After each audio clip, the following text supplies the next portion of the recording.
안녕하세요. 결혼한 지 반년도 되지 않은 30대 여성입니다.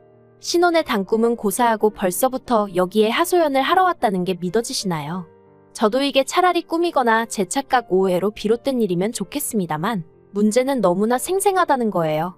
아직도 귓가운 자리에서 어머님이 퍼부어대는 말도 안 되는 억지와 쌍소리가 울려대는 것 같으니까요. 정말이지. 이런 대우를 받고 살 줄 알았으면 남편 됨됨이고 뭐고 연애나 하고 말 걸 그랬다 싶어요.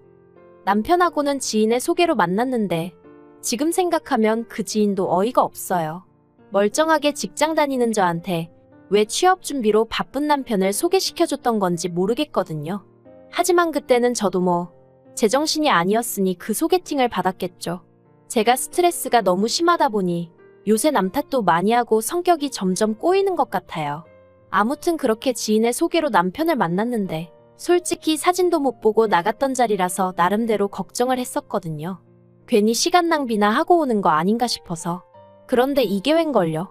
먼저 와서 저를 기다리고 있던 남편은 까무잡잡한 피부에 웃는 게 매력적인 사람이었어요. 게다가 대화를 나눠보니 저랑 성격도 취향도 비슷하단 게 느껴지대요. 그래서 표현이 좀 유치하긴 한데 운명인가 하는 생각이 들더니 아니나 다를까 서로 알게 된 지 3주 만에 연인 사이가 되었답니다. 하지만 앞서 말한 대로 남편은 취업준비생이었고 저는 대기업에 다니고 있었어요. 그러니 경제력 부분에서 당연히 차이가 날 수밖에 없었죠. 그래서 괜히 부끄러운 마음에 어디 가서 말은 못했지만 제가 데이트 비용의 대부분을 부담하게 되었고요. 물론 저도 여잔데 친구들이 연애하며 소위 공주 대접받는 걸 보면 부러운 마음이 들기도 했어요. 하지만 그래도 그런 부러움보단 남편에 대한 사랑이라고 해야 할지 그게 더 컸던 모양이에요. 그리고 솔직히 저희 친정이 경제적으로 넉넉한 편이거든요. 어려서부터 금전적인 부분에선 부족함을 느껴본 적이 없을 정도니까요. 게다가 지금은 그렇지 않지만 직장 생활을 시작하고도 몇 년 동안은 친정 부모님이 매달 용돈을 따로 챙겨주셨으니 남편에게 그렇게 돈을 쓰면서도 어리석게도 아깝다는 생각은 못했답니다. 그러다 사귄 지 2년이 되어가던 무렵 마침내 남편이 취업을 했어요. 솔직히 제가 기대하던 수준의 회사는 아니었지만 그래도 오랫동안 마음고생을 하다 들어간 회사였기에 진심으로 축하해줬고요. 취업 축하 선물로 제가 양복도 맞춰주고 명품 신발도 해줬죠. 지금도 쓰면서 또 속에서 열불이 올라옵니다. 지금 만약 누가 저처럼 연애하겠다고 하면 도시락을 싸갖고 쫓아다니는 한이 있더라도 뜯어말릴 거예요. 하지만 그땐 아무도 저한테 그렇게까지 안 해도 된다고 말해주는 이가 없었네요. 아무튼 그래도 남편이 취업한 이후로는 데이트 비용을 서로 반반 정도로 부담하기 시작했어요. 그러다 반년쯤 지나선 남편의 제안으로 데이트 통장이란 것도 만들었고요. 한편 3년째 되던 해엔 남편 입에서 먼저 결혼 이야기가 나왔습니다. 전 솔직히 그전까지 돈 쓰고 시간 쓰고 만나면서도 남편과 결혼까지는 생각해 본 적이 없었거든요. 그런데 남편은 하는 말이 자기는 예전부터 저에게 프로포즈를 하고 싶었는데 자기가 직장도 없고 이것저것 뭐 하나 준비된 게 없어서 말을 못 꺼냈었다는 거예요. 그리고 전 그 말이 뭐라고 나름대로 감동을 받았죠. 그래서 이후로 본격적으로 결혼 준비를 시작했어요. 그런데 어이없게도 말은 번지르르하게 해놓고 막상 까보니까 당장 돈부터 얼마 있지도 않더라고요. 사실 그전엔 결혼 생각이 없으니 남편이 월급을 받아 뭘 어떻게 쓰는지 아무 관심도 없었고 알려고도 하지 않았었는데 아무튼 황당해서 그래도 직장 다닌 지 벌써 1년이 다 되어 가는데 어떻게 돈이 하나도 없냐고 물었습니다. 그랬더니 한다는 말이 시댁에 빚이 있어서 자기가 그 빚 갚는데 좀 보탰다나요. 참고로 빚은 여전히 남아있는 상황이었습니다. 그래서 제가 상황이 이런데 결혼은 무슨 결혼이냐 하지 말자 했어요. 그런데 남편이 계속해서 결혼하고 안정된 가정을 꾸리면 돈도 금방 모을 수 있을 것 같다. 더는 시댁에 무작정 퍼주지 않을 거다. 그러면서 자긴 저 없으면 안 된다고 다른 사람들도 100% 준비하고 결혼하지 않는다며 저를 설득하려 들더라고요. 게다가 원래 제가 비혼까지는 아니었어도 결혼에 관심이 없긴 했었거든요. 그런데 남편을 만나고서 결혼한 해만의 소리가 나왔다 보니 친정 부모님 입장에선 이때 저를 시집 보내지 않으면 안 되겠다 싶으셨던 모양이에요. 집은 우리가 해줄 테니 저더러 돈 때문에 헤어지고 그러지 말라면서 제 결혼을 독려하셨으니까요. 아무튼 그래서 남편하고 저하고 결국 결혼했습니다. 친정 부모님께서 강남에 30평대 아파트를 해주겠다 하시는 걸 제가 부담스러워 싫다고 난리를 쳐서 제 회사랑 멀지 않은 곳에 위치한 20평대 구축 아파트로 들어갔어요.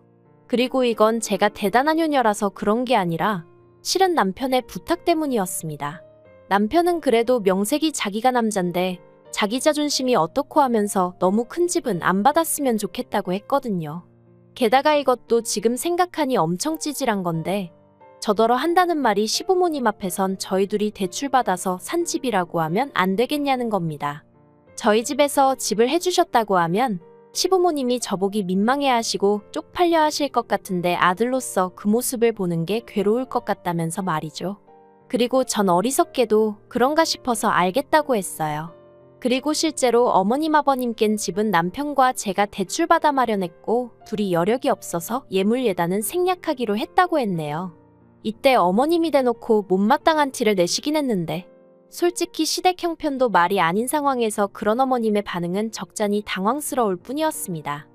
그런데 문제는 남편과 제가 같이 산 집이라고 생각을 하셔서 그런 건지 어머님이 걸핏하면 저희 집에 오셨다는 거예요.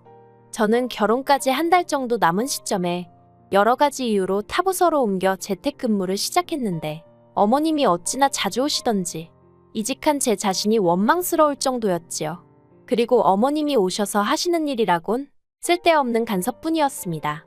내 아들은 나가서 죽어라 돈 버는데 너는 집에서 에어컨 바람이나 쐬며 이러고 있냐?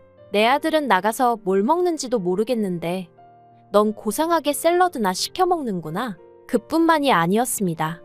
허구한 날 저희 안방에 제 허락도 없이 들어가셔서는 이건 언제 산 거냐? 이건 어디서 났냐? 불쌍한 내 아들이 벌어오는 돈으로 이딴 거나 사 나르고 정신이 있냐 없냐? 환장할 노릇이었죠. 심지어 딱히 당신 눈에 트집거리가 보이지 않는다 싶으면 옷장에 걸려있는 자켓 주머니를 뒤집어 까보기도 하셨는데 그때는 정말 진절머리가 날 정도였다니까요. 그리고 그런 일이 2달 넘게 반복되다가 결국 제가 더는 안 되겠다 싶어서 앞으로는 이렇게 아무 때나 오시지 말라고 한마디 했어요. 저도 집에서 일을 해야 하는데 어머님이 이렇게 수시로 오시니 일을 할 수가 없다고요. 그러자 어머님께선 맨날 집구석에서 탱자탱자 노는 주제에 거짓말도 잘한다며 그러면 당신이 안 올 것 같냐고 콧방귀를 끼시대요. 그래서 제가 농담이 아니라고 정말 일해야 한다니까. 그까짓 거 일해서 몇 푼이나 버냐고. 그러지 말고 당신이 아는 가게 소개해 줄 테니 거기 나가서 주방일이라도 해라 그러시는데 솔직히 저희 어머님이 제 재산 상태를 모르셨거든요. 남편은 자기 자존심이 상한다며 시댁에 얘기를 안 한 눈치였고 예물이니 예단이니 그런 것도 죄다 생략했으니 어머님 입장에선 나름대로 판단할 만한 기준이 없으셨던 거죠.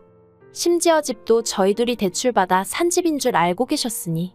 하지만 그건 그거고 자꾸 어머님이 저를 무시하시는 게 더는 견디기가 힘들더라고요. 그래서 결국 그날 어머님이 생각하시는 것보다 제가 훨씬 많이 번다고 어머님 아들의 2배쯤 번다고 그랬습니다. 그러자 어머님이 기껏 하신다는 말씀이 그래봤자 여자는 애 낳고 어쩌고 하면 이후론 집에서 애 키우고 살림이나 해야 된다며 그러면 그땐 저를 누가 먹여 살리냐고 당신 아들이 먹여 살리는 거라고 그러니 저더러 지금 돈 몇 푼 버는 걸로 남편한테 유세 부리고 시부모한테 큰 소리 치고 그러면 안 되는 거라대요. 그래서 결국 제가 안방에서 등기부등본을 들고 나왔어요. 그리곤 여기 누구 이름이 적혀있나 한번 보시라고 그랬죠. 아니나 다를까 어머님께서 이게 어떻게 된 일이냐며 소리를 지르셨어요. 왜 내 아들 집이 네 이름으로 되어 있냐면서 내 아들을 뭐라고 구워 삶았길래 이걸 네 앞으로 해준 거냐고. 아주 난리도 아니었네요. 그래서 구워 삶긴 뭘 구워 삶냐.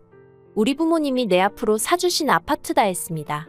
남편은 시댁빚 갚느라 모아둔 돈이 하나도 없다더라. 그런데 저랑 저희 친정부모님이 그냥 품어주기로 한 거다. 그런데 어머님은 그런 내막도 모르시지 않았냐. 그러니 저 좀 그만 괴롭히시고 앞으로 오시는 횟수 줄여달라고. 꼭 연락 먼저 주시고 저희가 된다고 할 때만 오시라고. 저도 그간 가슴속에 쌓인 게 많아서 그런가 딱히 미리 생각해둔 건 아니었는데 그동안 하고 싶었던 말이 말 그대로 줄줄줄 쏟아져 나오더라니까요.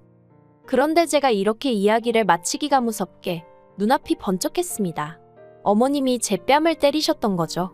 어안이 벙벙하단 게 이런 건가 싶었어요. 점차 뜨거워지는 제 뺨을 감싸 안고는 어머님께 지금 뭐 하시는 거냐고 소리를 질렀네요. 그러자 어머님께선 제가 싸가지가 없어서 한 대 때린 거랍니다. 어디 시어머니 알기를 뭐로 알고는 이래라 저래라 말이 많냐면서요. 그리고는 저더러 네가 뭔데 내 아들이 내 빚을 갚든 말든 상관이냐, 원래 피가 물보다 진한 거라나요. 어이가 없어서 어머님 떨어 폭행으로 신고하기 전에 제 집에서 나가시라 했어요. 안 나가고 버티시면 경찰 부르겠다고요. 하지만 역시나 어머님은 계속해서 버티고 계셨고 저는 결국 경찰을 불렀습니다. 그리고 한 10분이나 지났나 바로 경찰 2명이 왔더라고요. 저는 제 뺨을 보여주고는 지금 맞았다고 병원에 가서 진단서를 끊어야겠는데 어머님이 집에서 안 나가신다. 솔직히 태어난 척 하려고 했지만 쉽지 않았어요. 어쨌든 어머님한테 맞았다는 황당함과 수치심 그리고 모멸감, 이러한 복잡한 감정들이 한데 뒤섞이면서 심장이 벌렁거리고 손발이 덜덜 떨렸으니까요. 그리고 다행히 경찰들은 이런 제 상황을 한눈에 알아챈 듯 어머님을 데리고 나와주대요.